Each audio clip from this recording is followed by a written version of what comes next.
Hello ছাত্রছাত্রীরা, সবাই নিশ্চয়ই তোমরা ভালো আছো। আমি তোমাদের রাজুবাবু বলছি। গত আগের ক্লাসে আমি আবর্তন অমাধ্যম অনুমানের ইমিডিয়েট ইনফারেন্সের আবর্তন সম্পর্কে দু চার কথা এবং একটা ভার্চুয়াল ক্লাস অলরেডি আমি নিয়েছি এবং সেই ক্লাসটা অলরেডি আমি শেয়ারও করেছি, দেখে থাকবে। আজ যেটা নেব বা আজকের যে বিষয় সেটা ওই একই অন্তর্গত পাঠ্যসূচি, অর্থাৎ ক্লাস 12-এর চতুর্থ অধ্যায় তথা অমাধ্যম অনুমানের যে দ্বিতীয় খণ্ড তথা বিবর্তন বলে একটা জিনিস আছে, সেই বিবর্তন সম্পর্কে। তো আবর্তন অলরেডি পড়িয়েছি, আবর্তনের নিয়ম, আবর্তনের গতি প্রকৃতি, আবর্তনের সংজ্ঞা এবং তার পাশাপাশি বিভিন্ন ব্যাখ্যা ইত্যাদি ইত্যাদি সবই আলোকপাত করেছি। আজ যেটা করা হবে সেটা হচ্ছে বিবর্তন। বিবর্তনের ইংরেজি প্রতিশব্দ হচ্ছে অবভার্সন। আমি লিখি, ব্যাপারটা না লিখলে ঠিক ক্লিয়ার হবে না, আগে লিখি তারপরে দেখবে। প্রথমে লিখে নিই।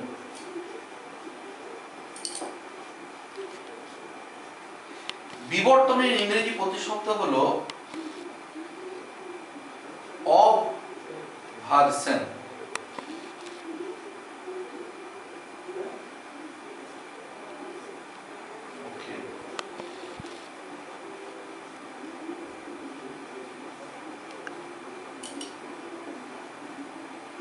ঠিক আছে, ওকে।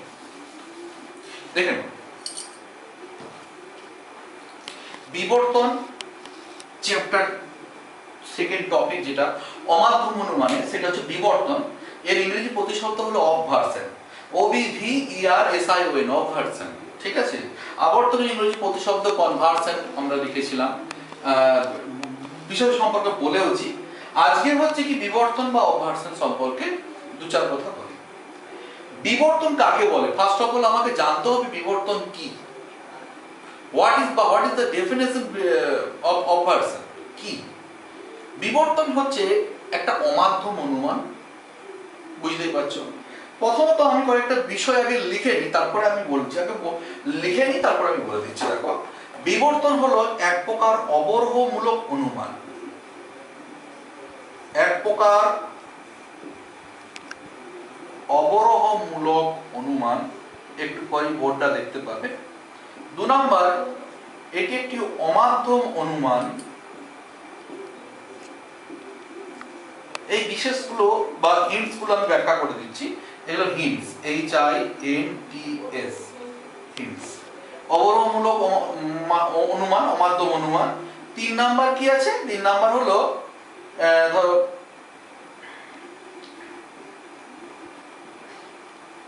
উদ্দেশ্যপদ পরিবর্তন না করি, অর্থাৎ এক রেখে না করা। বিধেয় পদ পদের সহিত বিরুদ্ধ পদ যুক্ত করা।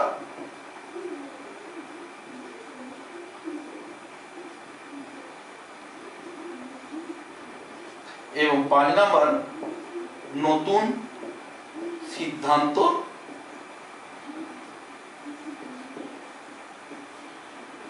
অনিবার্য রূপে নিশ্চিত হওয়া বা পাওয়া।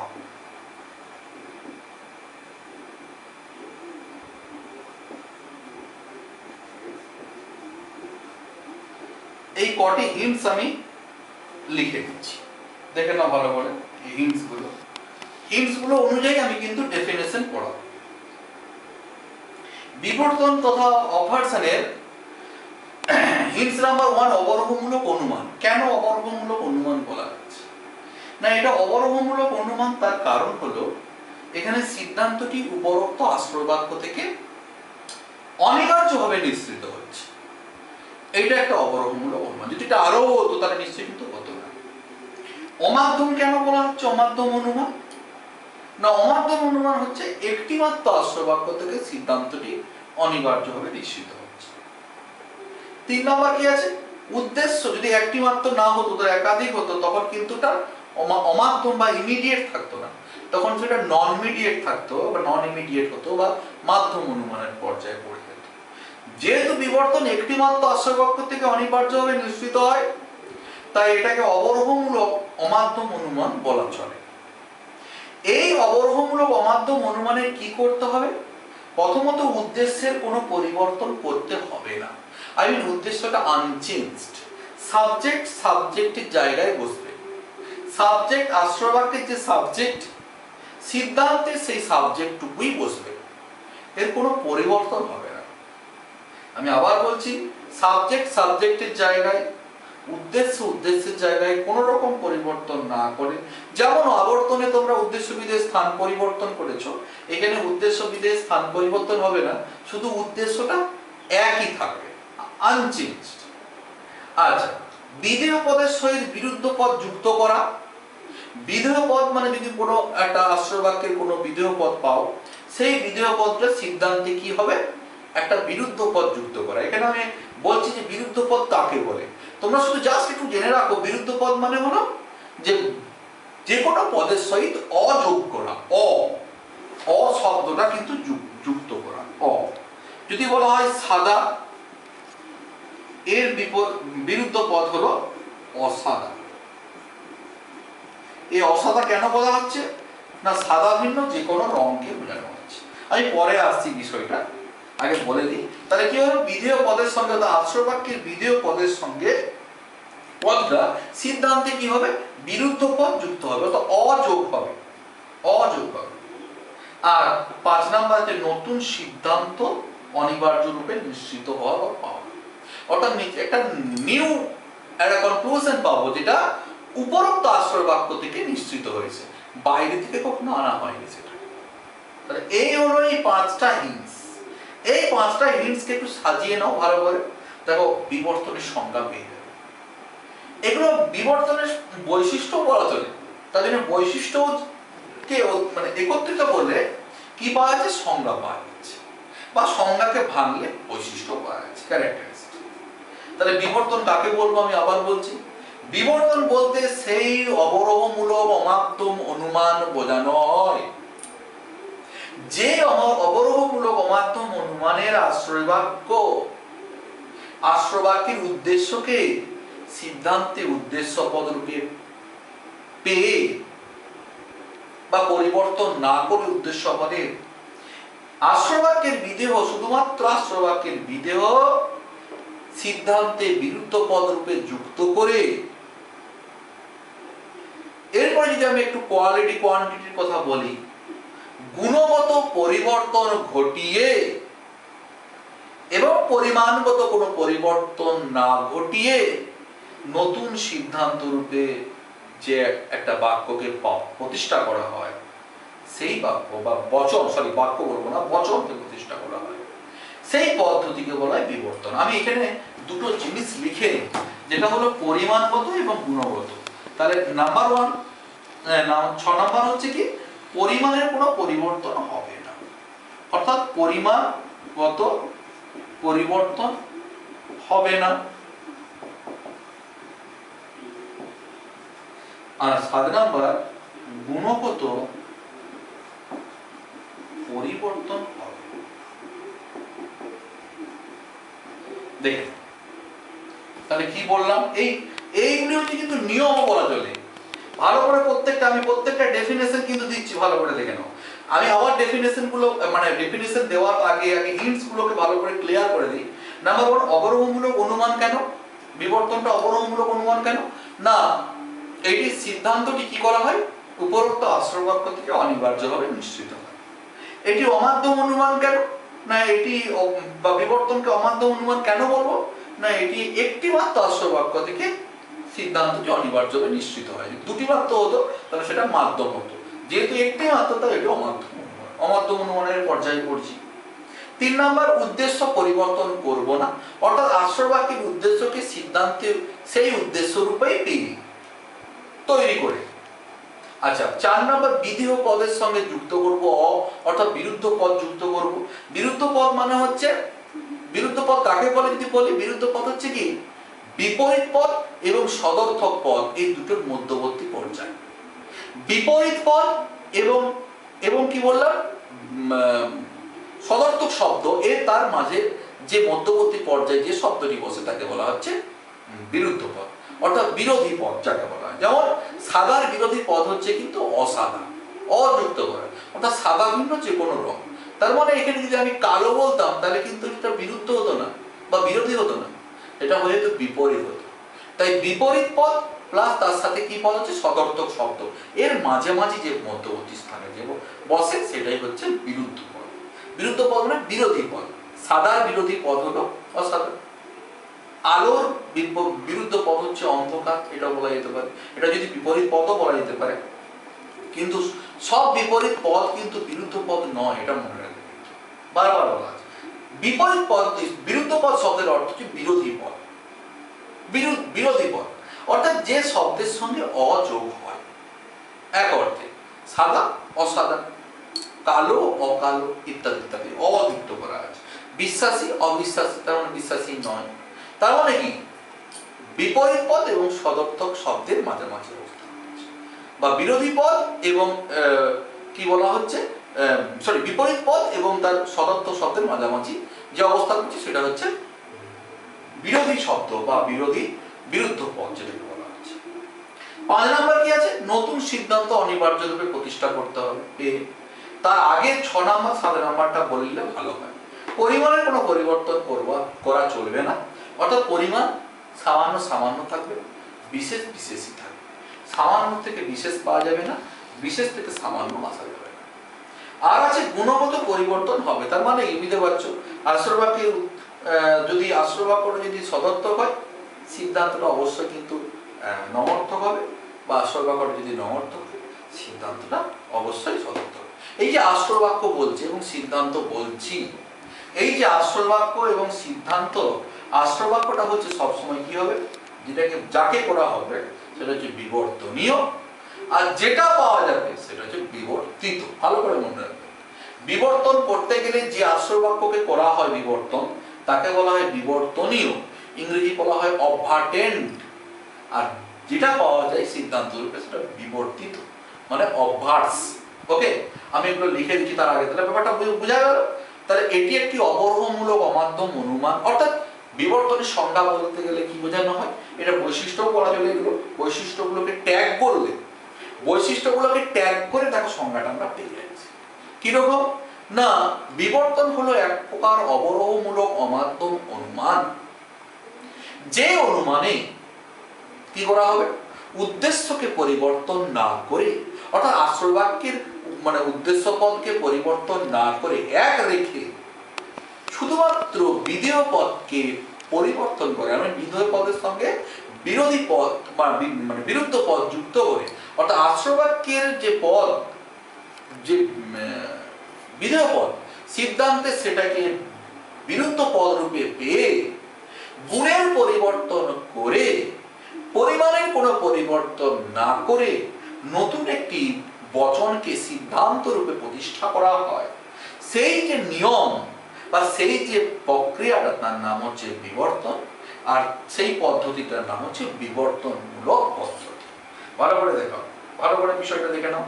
তাহলে এই যে এই সংজ্ঞাটা দেখো এতগুলো কম্পোনেন্টস আছে, এতগুলো হিন্টস আছে, এই হিন্টস গুলো 1 number 2 number 3 number 4 number 5 number 6 number 7 number দেখতে পাচ্ছ।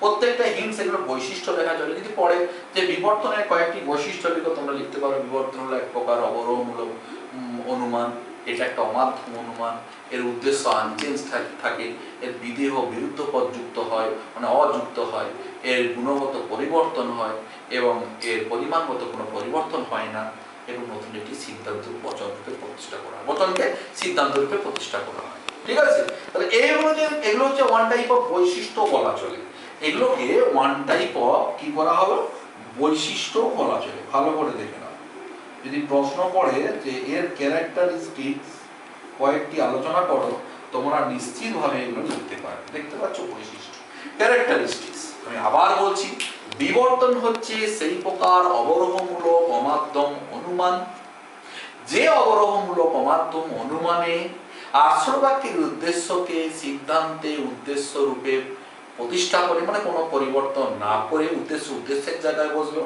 এবং বিধেয় কি করলো, আশ্রয় বাক্যের বিধেয় পদ সিদ্ধান্তে বিরুদ্ধ পদ রূপে পেয়ে, ঠিক আছে, মানে বিরুদ্ধ পদ যুক্ত করে, যা ছিল তার সঙ্গে অযুক্ত করে গুণের পরিবর্তন ঘটিয়ে, অর্থাৎ সদর্থক হলে নমর্থক হবে, নমর্থক হলে সদর্থক হবে। ঠিক হবে, আশ্রয় বাক্য যদি সদর্থক হয় সিদ্ধান্ত নমর্থক হবে, আশ্রয় বাক্য যদি নমর্থক হয় সিদ্ধান্ত সদর্থক হবে। পরিমাণগত কোনো পরিবর্তন না করে, অর্থাৎ কি বলা যেতে পারে, তাহলে পরিমাণগত পরিবর্তন মানে কি, আশ্রয় বাক্য যদি মানে সার্বিক হয় সিদ্ধান্ত বিশেষ হলো, আর আশ্রয় বাক্য যদি বিশেষ হয় সিদ্ধান্ত মানে কি বলবো সরি, আশ্রয় বাক্য যদি সার্বিক হয় সিদ্ধান্ত সার্বিক হবে, এবং আশ্রয় বাক্য যদি বিশেষ হয় সিদ্ধান্ত বিশেষ হবে। ঠিক আছে, এই সার্বিক বিশেষ কিন্তু একটাই হবে, বারবার বলা হচ্ছে, কোনো ব্যাপার নেই, এখানে পরিমাণগত কোনো পরিবর্তন হবে না। অর্থাৎ কি বলা হচ্ছে, সার্বিক সার্বিক বিশেষ বিশেষ। আমি আবার বলছি, আশ্রয় বাক্য যদি সার্বিক হয় তাহলে সিদ্ধান্ত অবশ্যই কি হবে, সার্বিক হবে, এবং আশ্রয় বাক্য যদি বিশেষ হয় সিদ্ধান্ত অবশ্যই বিশেষ হবে। পরিমাণ কোনো পরিবর্তন হচ্ছে না, অর্থাৎ কোয়ান্টিটি কোনো পরিবর্তন হচ্ছে না। এরকম করে নতুন একটি বচনকে সিদ্ধান্ত রূপে পাওয়া যাচ্ছে, অনিবার্য রূপে পাওয়া যাচ্ছে। and this is called for obversal প্রক্রিয়া বা বিবর্তনমূলক প্রক্রিয়া বা বিবর্তনমূলক পদ্ধতি। তো এই বিবর্তনমূলক সংজ্ঞাও বললাম, এর বৈশিষ্ট্য বলা যাবে এগুলো আস্তে আস্তে করে তোমরা এক একটা করে বৈশিষ্ট্য দেবে, ভালো করে দেখে নাও, 1 নম্বর 2 নম্বর 3 নম্বর 4 নম্বর 5 নম্বর 6 নম্বর 7 নম্বর। ঠিক আছে, এর নিয়মও বলা যাবে, এগুলো নিয়ম বলা যেতে পারে, অর্থাৎ কি, উদ্দেশ্যের জায়গায়, বিধেয়ের জায়গায়, হ্যাঁ, কিন্তু বিধেয়টা অবশ্যই বিরুদ্ধ পদ রূপে যুক্ত করে। পরিমাণগত কোনো পরিবর্তন হচ্ছে না, তাই এখন সার্বিকই থাকছে, বিশেষ বিশেষ থাকছে। আর গুণগত পরিবর্তন করতে হচ্ছে, সদর্থক হলে নমর্থক, আশ্রয় বাক্য সদর্থক হলে সিদ্ধান্ত নমর্থক, আর আশ্রয় বাক্য যদি নমর্থক হয় সিদ্ধান্ত সদর্থক। এইটি হচ্ছে নিয়ম। এগুলো তাহলে বৈশিষ্ট্য বলা চলে, আর একাধারে এইটা আমিও করতে পারি যে নিয়মও বলা চলে। ভালো করে দেখে নাও, নিয়মও বলা চলে। তাহলে এটা হচ্ছে রেগুলেশনস, আর বৈশিষ্ট্য হচ্ছে ক্যারেক্টারিস্টিক্স। তাহলে এই প্রক্রিয়াটা আমি দেখো কি সংজ্ঞা, কি সুন্দরভাবে সংজ্ঞা থেকে আমি অনেকগুলো জিনিস পেয়ে গেলাম।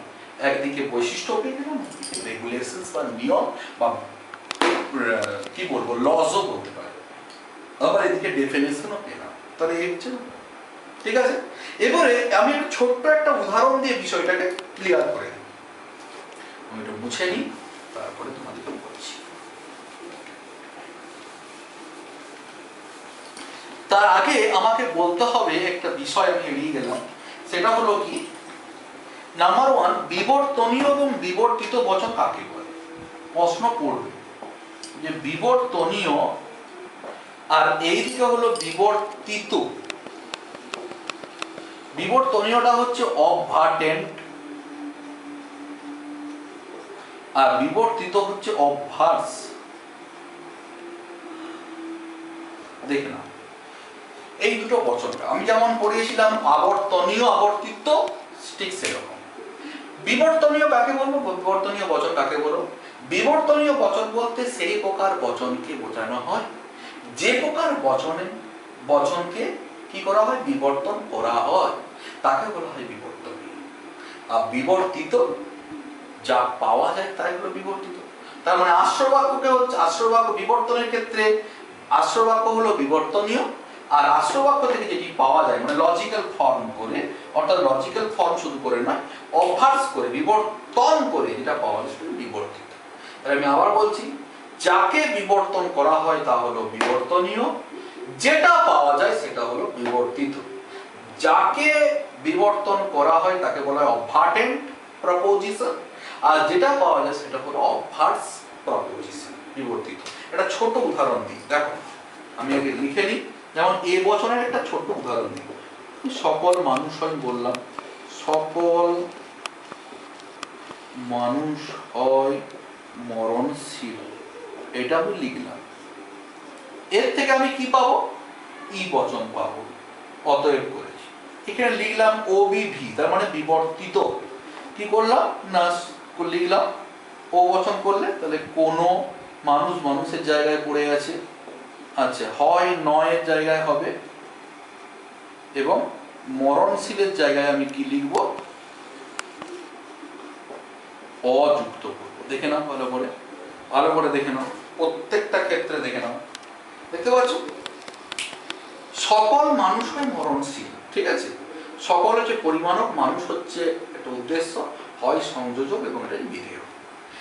এটা হচ্ছে বিবর্তনীয়, তার মানে যাকে করা হবে সেটা হচ্ছে বিবর্তন করা হবে, তাকে হচ্ছে বিবর্তিত। মানে আসল বাক্যকে বলা হচ্ছে বিবর্তনীয়। আবর্তনের ক্ষেত্রে আবর্তনীয়, তেমনি বিবর্তনের ক্ষেত্রে বিবর্তনীয়, ঠিক আছে। আর যেটা পাওয়া যাবে তার মানে ওই যে অবভার্সন করে, সেটাকে অপারেশন নয় অবভার্সন করে সেটা পাওয়া যাবে বিবর্তিত।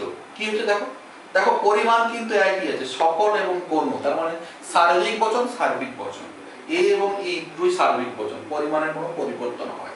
দেখো মানুষ মানুষের জায়গায় বসেছে, উদ্দেশ্য উদ্দেশ্যের জায়গায় বসেছে, কোনো পরিবর্তন হচ্ছে কি হয়নি। দেখো কিন্তু গুণগত কিন্তু পরিবর্তন হয়েছে, বিবর্তনের নিয়মেই আছে যে হয় থাকলে নয় হবে, নয় থাকলে হয় হবে, সদর্থক থাকলে নঅর্থক হবে, নঅর্থক থাকলে সদর্থক হবে। আর লাস্ট হলে দেখো বিধির জায়গায় বসবে, কিন্তু কি বসবে, একটা বিরুদ্ধ পদ যুক্ত করে, বিরুদ্ধ পদ অর্থাৎ অযুক্ত আছে। দেখো মরণশীল অমরণশীল, সাদা অসাদা, বিশ্বাসী অবিশ্বাসী, সৎ অসৎ, এই কথাটা উল্লেখ করা আছে। দেখো দেখতে পাচ্ছ অযুক্ত বললাম, তাই এটি একটি প্রপার মানে যথার্থ বিবর্তনের দৃষ্টান্ত মান।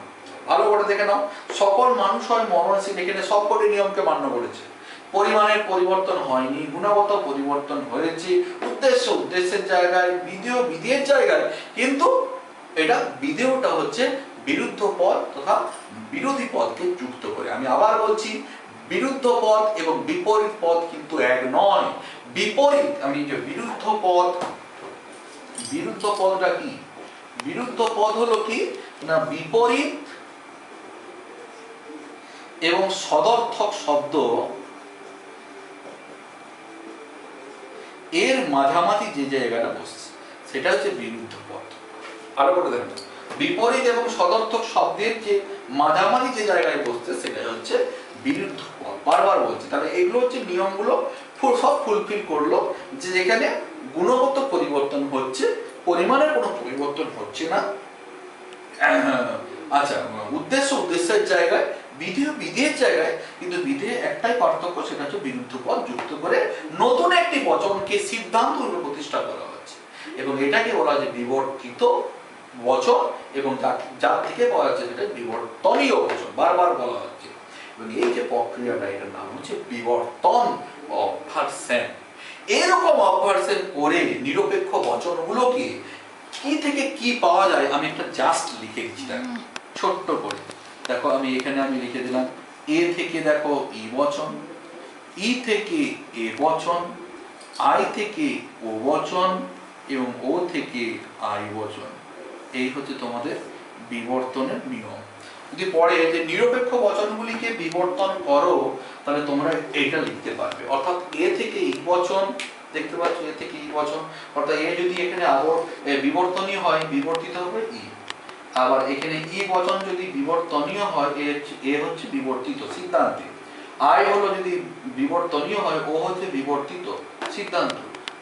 আর ও হলো যদি বিবর্তনীয়, তার মানে যদি বচন হয়, সিম্পল লজিক্যাল প্রপোজিশন হয়, তাহলে এটা সিদ্ধান্ত কনক্লুশনটা হচ্ছে আই হবে। তার মানে এই করে আমরা পাচ্ছি, এই গুণগত পরিমাণগত ইত্যাদি নিয়মকে মান্য করে আমরা যে জিনিসটা পাচ্ছি সেটা হচ্ছে এ থেকে ই বচন।